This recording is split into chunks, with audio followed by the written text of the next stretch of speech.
Racist teacher calls black kid Smelly, unaware his dad is the new principal.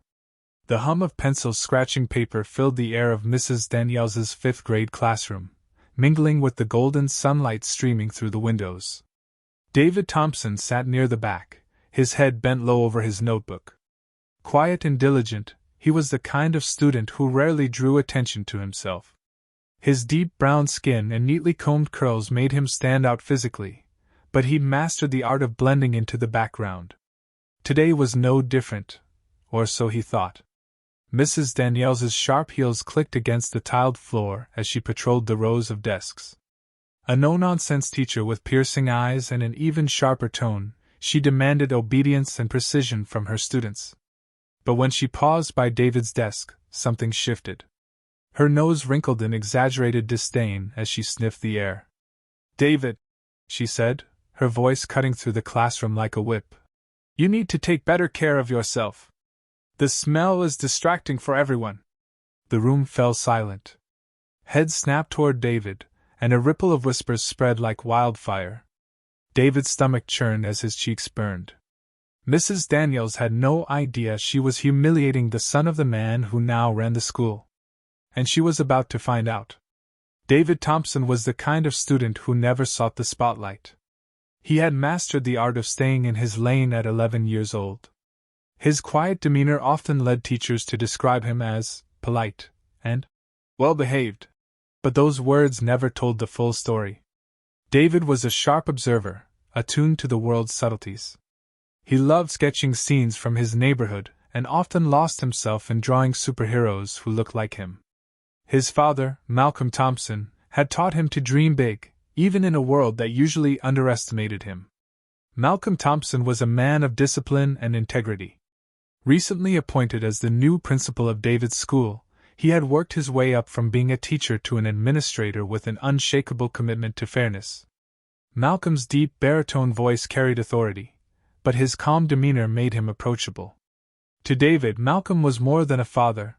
He was a guiding star, always reminding him of the power of education and self-respect. "You've got to stand tall, son," Malcolm often said. "Never let anyone make you feel small."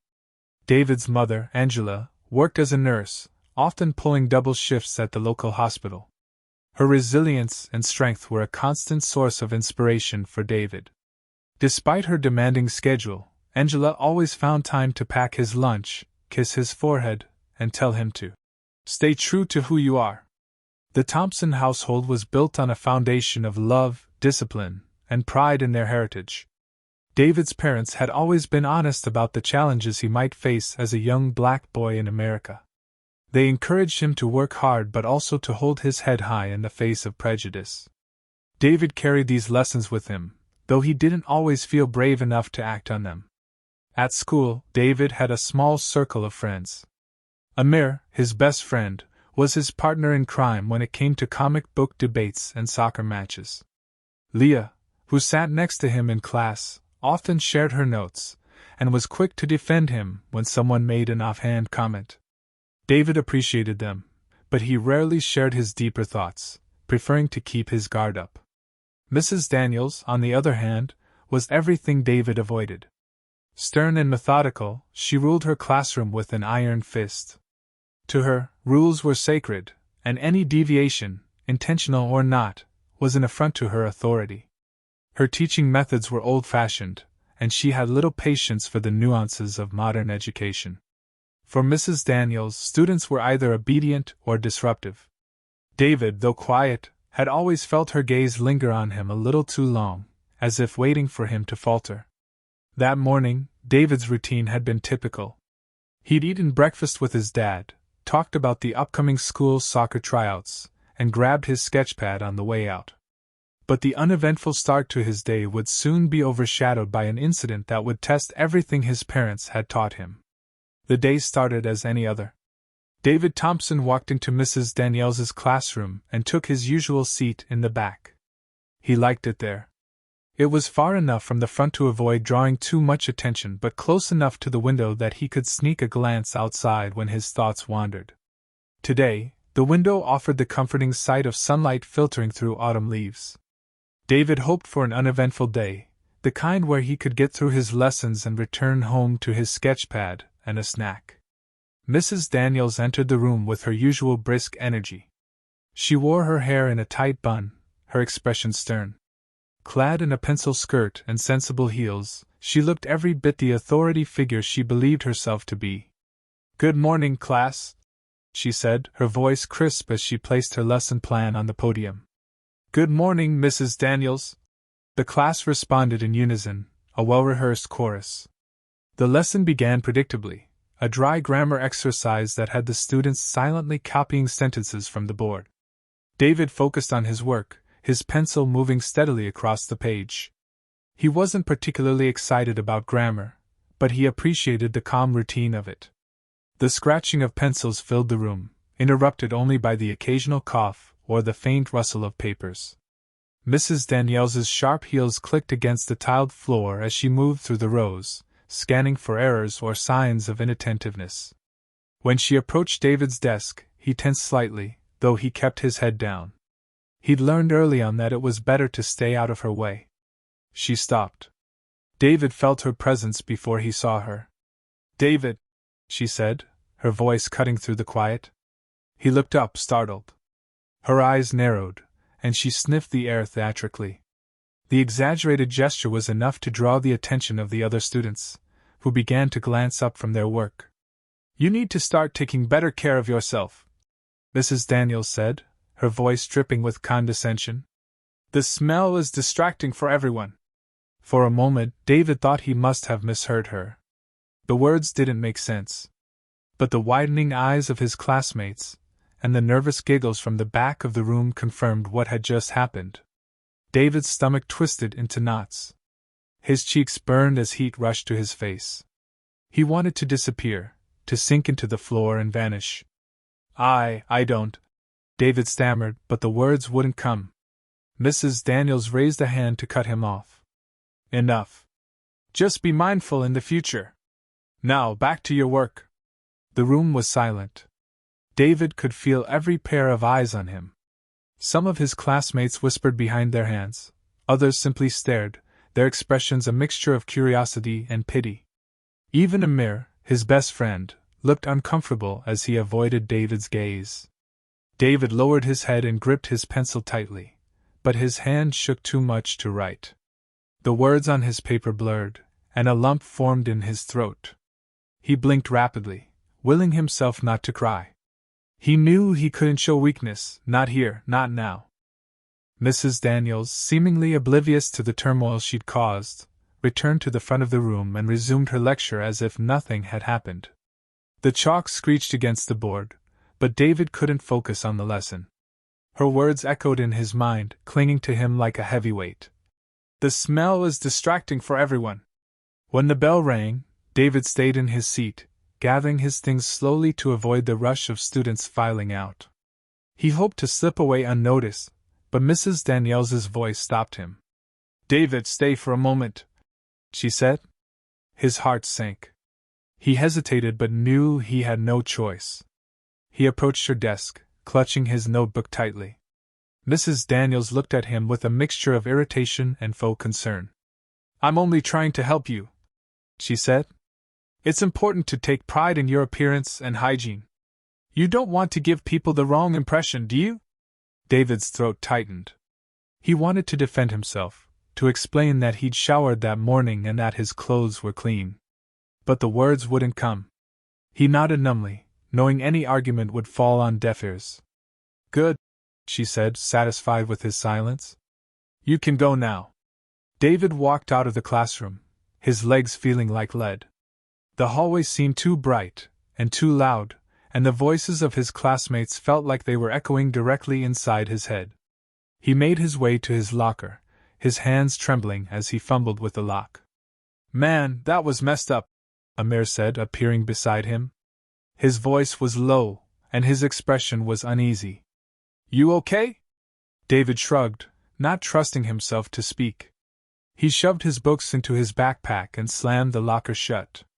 Amir hesitated. "She's just, she's like that. Don't let her get to you." David forced a nod, but Amir's words did little to ease the weight pressing down on him. He wanted to believe it didn't matter, that Mrs. Daniels's opinion wasn't important. But the humiliation lingered, raw and stinging. When David got home, he went straight to his room. He didn't tell his parents what had happened. His father had enough on his plate adjusting to his new role as principal, and David didn't want to add to his worries. But as he lay on his bed staring at the ceiling, he couldn't shake the thought, Mrs. Daniels didn't see him the way his parents did. She didn't see a hard-working, thoughtful kid with dreams of becoming an artist. She saw something else, something lesser. And for the first time, David wondered if the lessons his father had taught him about standing tall would be enough to carry him through this. David woke up the next morning with a heaviness in his chest. His father's voice boomed from the kitchen, discussing the day's agenda over a cup of coffee. Principal Malcolm Thompson had been an early riser as long as David could remember, always impeccably dressed, with his tie perfectly knotted and shoes polished to a shine. Today, he seemed even more energized, as if ready to conquer the world. David envied that confidence. He sat at the breakfast table, picking at his cereal, trying to think of a way to avoid school altogether. "You're quiet this morning," Malcolm said, glancing at David with concern. "Everything all right?" David hesitated, then nodded quickly. "Yeah, just tired," he mumbled. Malcolm's gaze lingered on him for a moment longer, but he didn't press the issue. "All right. Remember, stand tall. Let people see the man you're becoming." Those words only made David's chest tighten further.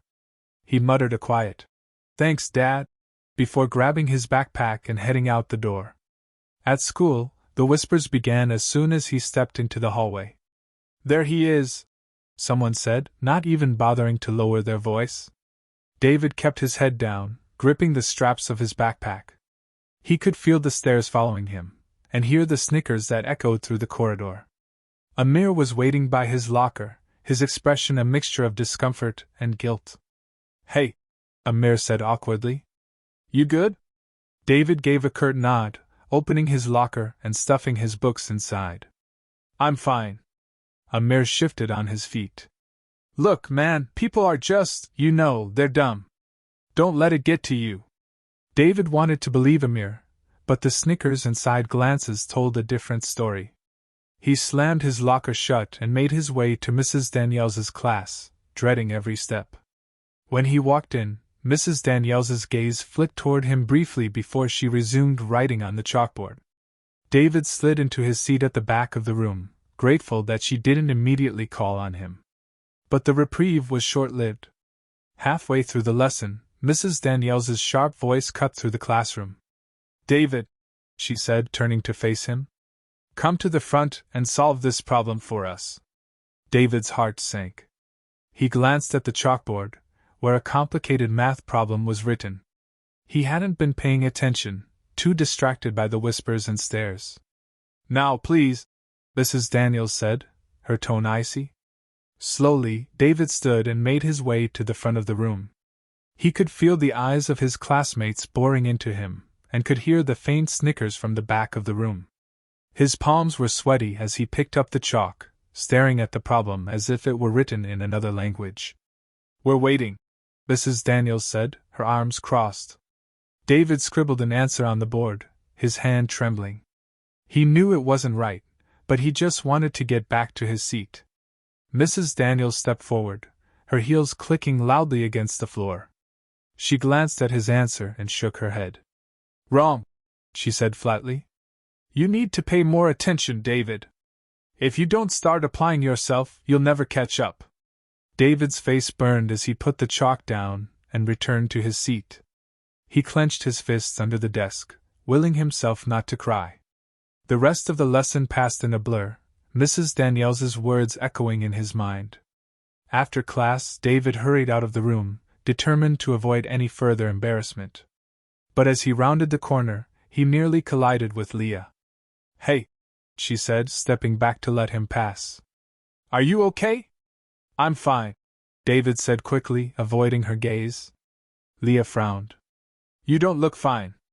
Mrs. Daniels was out of line, and everyone knew it.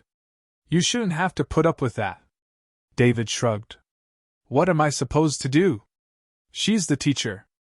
Leah hesitated, then lowered her voice. You could tell your dad. He's the principal, right? David stiffened.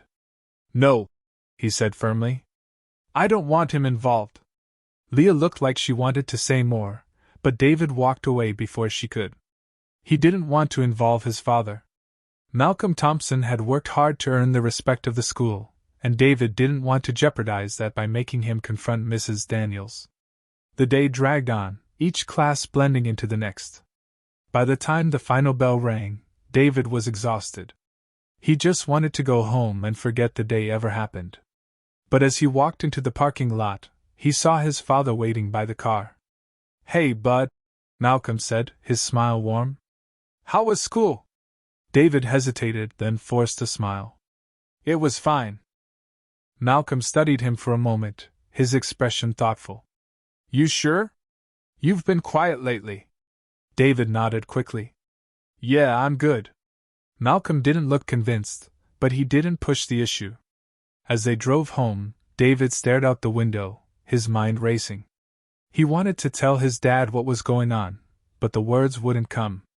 He didn't want to seem weak. That evening, as David sat at the kitchen table sketching, Malcolm approached him with a cup of tea. You know you can talk to me about anything, right? He said, setting the cup down. David nodded, his eyes fixed on his sketch pad. Yeah, I know. Malcolm hesitated, then placed a hand on David's shoulder. Standing tall doesn't mean you have to face everything alone. Sometimes strength is knowing when to ask for help. David swallowed hard, his father's words sinking in. He set down his pencil and looked up. Dad, something happened at school? Malcolm pulled out a chair and sat down, his expression serious. Tell me everything. As David recounted the events with Mrs. Daniels, his father's expression darkened. He listened intently, not interrupting, but David could see the anger simmering beneath the surface. She said that to you? Malcolm asked, his voice low. David nodded. In front of everyone. It was humiliating. Malcolm took a deep breath, his jaw tight. I'm going to handle this, he said firmly. No one has the right to treat you like that. David's heart raced. Dad, please don't make it worse. I just want to get through the year.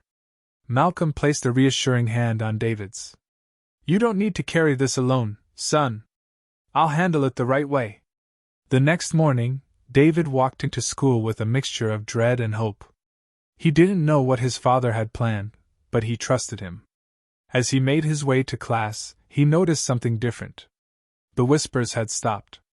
The stares were less frequent. And when he entered Mrs. Daniels's classroom, she avoided his gaze. By lunchtime, word had spread, Principal Thompson had called a staff meeting. No one knew the details, but the teachers seemed on edge. David caught Leah's eye in the cafeteria, and she gave him a small, encouraging smile. That afternoon, as Mrs. Daniels began her lesson, the door to the classroom opened. Principal Thompson stepped inside, his presence commanding. Mrs. Daniels, he said, his voice calm but firm. May I have a word with you? The room fell silent. Mrs. Daniels's face paled, and she nodded stiffly. Of course, Principal Thompson. As they stepped into the hallway, David couldn't hear what was being said, but he could see the tension in Mrs. Daniels's posture. When she returned, her expression was tight, and she avoided looking at him for the rest of the day. David didn't know what his father had said, but for the first time, he felt a sense of relief. He wasn't alone in this fight. The day after Principal Thompson's intervention, the atmosphere in Mrs. Daniels's classroom was tense. Students whispered behind their hands, shooting furtive glances at her and then at David.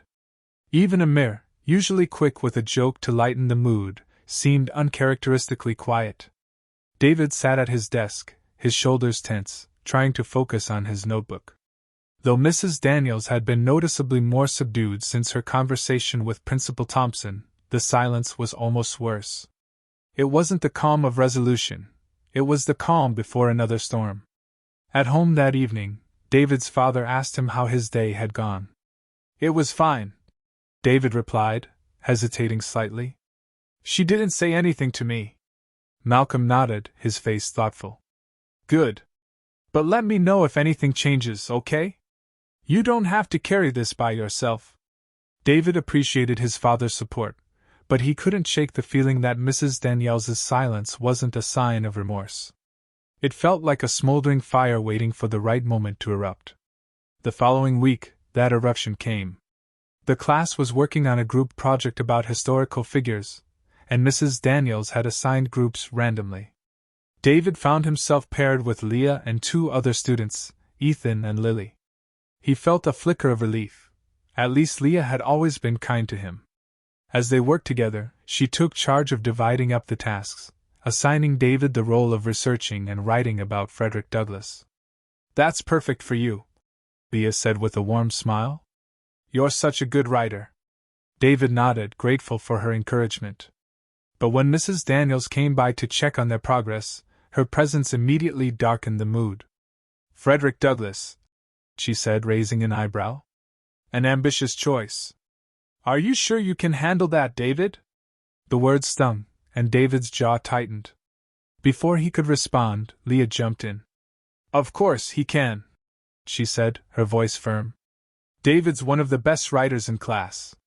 Mrs. Daniels's lips pressed into a thin line. Well, we'll see, she said curtly before moving on to the next group. David's hands clenched into fists under the table.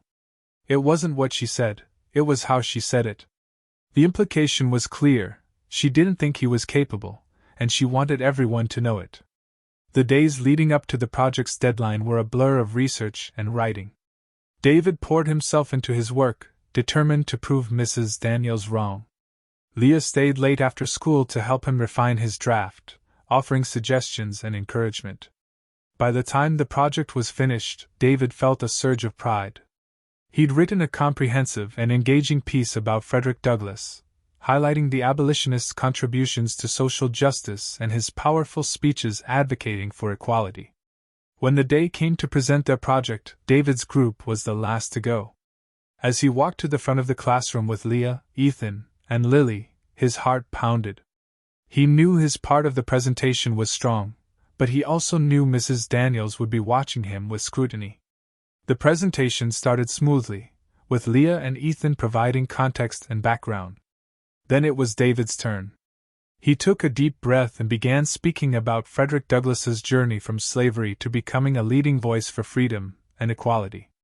As he spoke, he noticed a few classmates nodding along, genuinely interested in what he had to say. He felt a flicker of confidence, his voice growing steadier. But as he wrapped up his portion, Mrs. Daniels interrupted.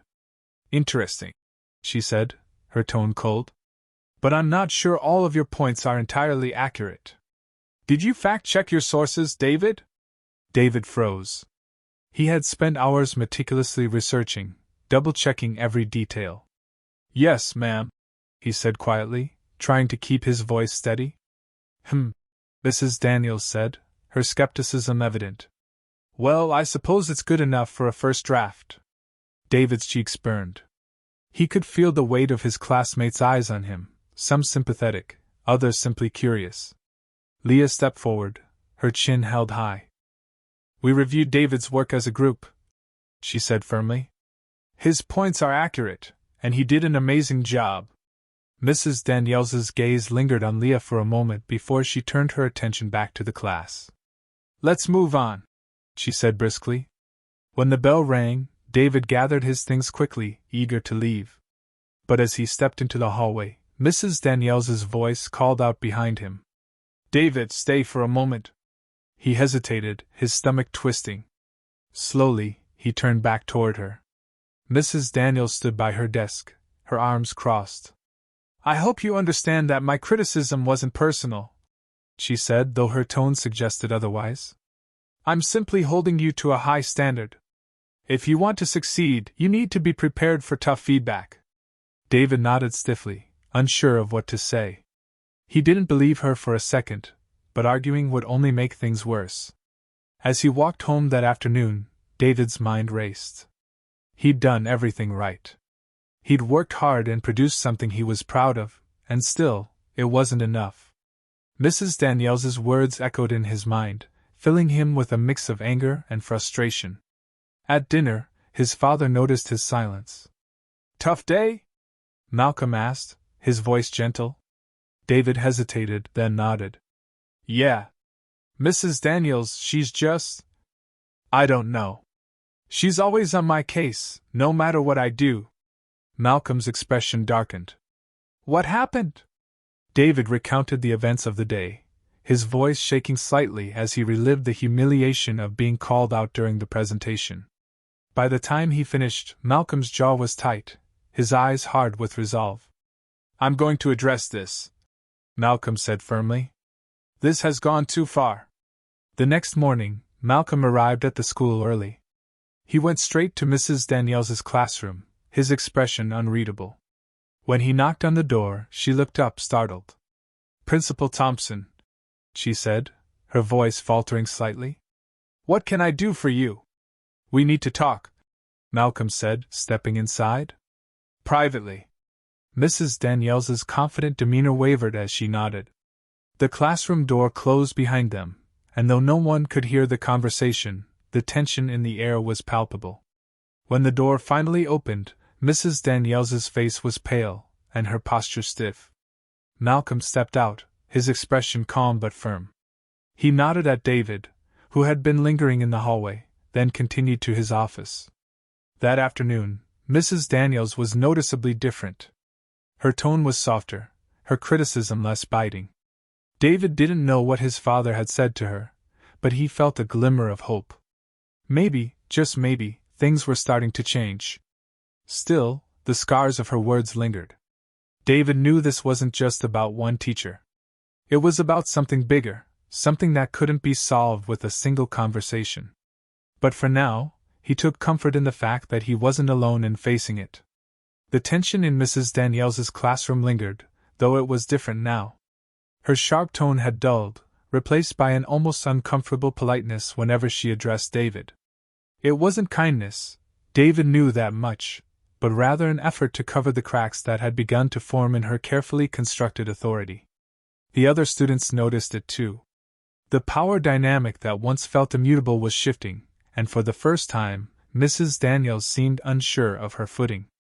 David, however, felt no relief. The weight of her previous words still hung over him, and he dreaded each day he had to sit in her classroom. Despite his father's intervention, he couldn't shake the fear that Mrs. Daniels would find a way to retaliate. And even if she didn't, the humiliation she had already inflicted was enough to leave lasting scars. At home, Malcolm Thompson watched his son carefully. David's usual enthusiasm for sketching had waned, and his once-lived conversations about school had turned into one-word answers.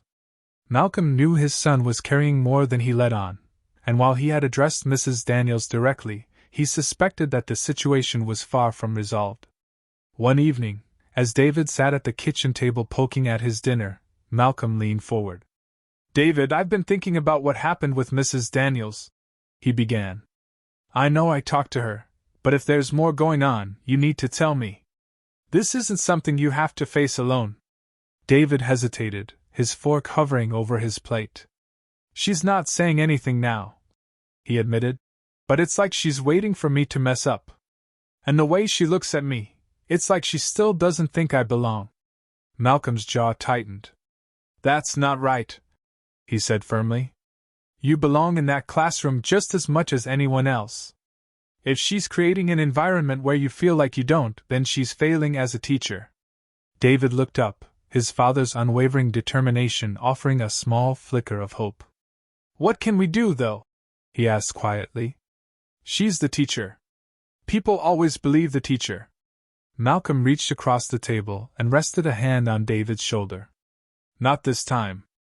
We're going to make sure your voice is heard. You don't have to fight this battle alone, David." The next morning, Malcolm arrived at the school early. He'd spent the night drafting a plan, one that went beyond a private conversation with Mrs. Daniels. This wasn't just about his son, it was about ensuring that no other student would face what David had endured. He called a meeting with the school's faculty and staff, framing it as a discussion on creating a more inclusive and supportive environment for all students. As the teachers filed into the staff room, there was a buzz of curiosity. Mrs. Daniels arrived last. Her expression was carefully neutral. Malcolm waited until everyone was seated before he began. "Good morning, everyone," he said, his voice calm but commanding. "I've asked you all to join me today because I believe it's time we have an honest conversation about our responsibilities as educators. Our role isn't just to teach academics. It's to create a safe and respectful environment where every student feels valued." There were murmurs of agreement, though Mrs. Daniels remained silent, her hands folded tightly in her lap. Malcolm continued, his gaze sweeping the room. "Recently, it's come to my attention that some students feel they're being singled out unfairly. Whether intentional or not, these actions can have a profound impact on a child's self-esteem and their ability to succeed. We need to reflect on how our words and actions affect the students in our care." Malcolm's words hung in the air, heavy with meaning. He didn't mention Mrs. Daniels by name, but everyone in the room knew who he was referring to. Mrs. Daniels's face flushed slightly, but she kept her expression neutral. "Starting today," Malcolm said, "we'll be implementing mandatory training sessions on diversity and inclusion. These sessions will help us recognize and address our biases, ensuring that every student receives the respect they deserve." The room was silent, the weight of Malcolm's words sinking in. Some teachers nodded in agreement, while others exchanged uneasy glances. Mrs. Daniels's posture stiffened, but she said nothing. After the meeting, Malcolm returned to his office, his resolve unshaken. He knew that change wouldn't come overnight, but he was determined to lay the foundation. He also knew that his actions would draw attention, both positive and negative. But for David's sake, and for the sake of every student who had ever felt unseen or undervalued, it was a risk he was willing to take. That afternoon, David walked into Mrs. Daniels's classroom, bracing himself for whatever the day might bring. But instead of the usual tension, there was a strange sense of quiet. Mrs. Daniels's demeanor was subdued, her tone less biting. David couldn't tell if it was the result of his father's actions or something else entirely, but for the first time in weeks, he felt a small measure of relief. During lunch, Leah and Amir joined him at their usual table. Leah leaned in, her voice low. "Your dad's a legend," she said with a grin. "Everyone's talking about the meeting this morning." Amir nodded. "Yeah, my math teacher said it's about time someone called out the way some people act around here." David's cheeks flushed, but this time it wasn't from embarrassment. "I guess he's not letting it slide," he said, a small smile tugging at the corners of his mouth. As the day went on, David noticed subtle shifts. The whispers in the hallway had quieted, and the stares felt less piercing. Mrs. Daniels avoided singling him out, her comments directed more generally at the class. It wasn't a complete change, but it was a start. When David got home that evening, he found his father sitting in the living room, reviewing some documents. "Hey, Dad," he said, dropping his backpack by the door. Malcolm looked up and smiled. "Hey, bud. How was your day?" David hesitated, then nodded. "Better. Thanks to you." Malcolm's smile widened, but he shook his head. "You're the brave one, David. I'm just doing my job." For the first time in weeks, David felt a weight lift from his shoulders. He wasn't sure what the future held, but he knew he wasn't alone in facing it. And that made all the difference. In the weeks following the faculty meeting and Malcolm Thompson's push for systemic changes, the atmosphere at school began to shift noticeably. Mrs. Daniels's rigid demeanor softened, though it was clear she was treading carefully rather than out of genuine change. For David, her indifference was a small but welcome improvement over the cutting remarks and judgmental stares. He no longer felt singled out in her class, but the scars of what had happened lingered. The diversity and inclusion training initiated by Malcolm had sparked conversations among the faculty that trickled down to the students. Teachers became more mindful of their words and actions, and the students, seeing the shift in the adults, began following suit. David noticed the whispers and snickers in the hallways slowly fading, replaced by occasional smiles and nods from classmates who had once looked away. At home, David began to find his voice again. He spent his evenings sketching the scenes and characters that filled his imagination, pouring his feelings into his art. One evening, as he showed his father a new drawing of a superhero clad in armor that bore striking similarities to Malcolm's usual work suit, Malcolm chuckled. "Is that supposed to be me?" he asked, grinning. David shrugged, but his smile gave him away. "Maybe. You've kind of been my hero lately." Malcolm's expression softened, and he placed a hand on David's shoulder. "I'm proud of you, David. You've handled all of this with strength and grace. And I hope you know that none of this changes who you are. You're remarkable, no matter what anyone says or does." David felt a swell of pride. For so long, he had doubted himself, wondered if he could ever overcome the weight of Mrs. Daniels's words. But his father's unwavering support had reminded him of his worth. At school, a new sense of purpose took root in David. With Leah and Amir by his side, he began speaking up in class discussions, offering his ideas without the fear of judgment. He joined the school's art club, where he found a community of students who shared his passion for creativity. Slowly but surely, he reclaimed the parts of himself he had felt Mrs. Daniels's judgment had tried to take away. Mrs. Daniels remained subdued in her interactions, but David could sense a shift in her as well. While she never directly apologized, her behavior suggested she understood the consequences of her actions. Whether she had learned a lasting lesson or was simply trying to avoid further scrutiny, David didn't know, and he realized he didn't need to. He had moved past the need for her validation. The biggest change, however, was within David himself. He no longer walked the halls with his head down. He stood taller, spoke louder, and carried with him the knowledge that he was not alone. His father's actions not only changed the environment at school but also reminded David of his power to shape his future. One afternoon, as David packed his sketchpad into his backpack, Amir caught up to him. "Hey man," he said, grinning. "You're coming to soccer tryouts tomorrow, right?" David hesitated for a moment, then nodded. "Yeah, I'll be there." It was a small step, but it felt monumental. For the first time in what felt like forever, David felt free to embrace the possibilities ahead of him.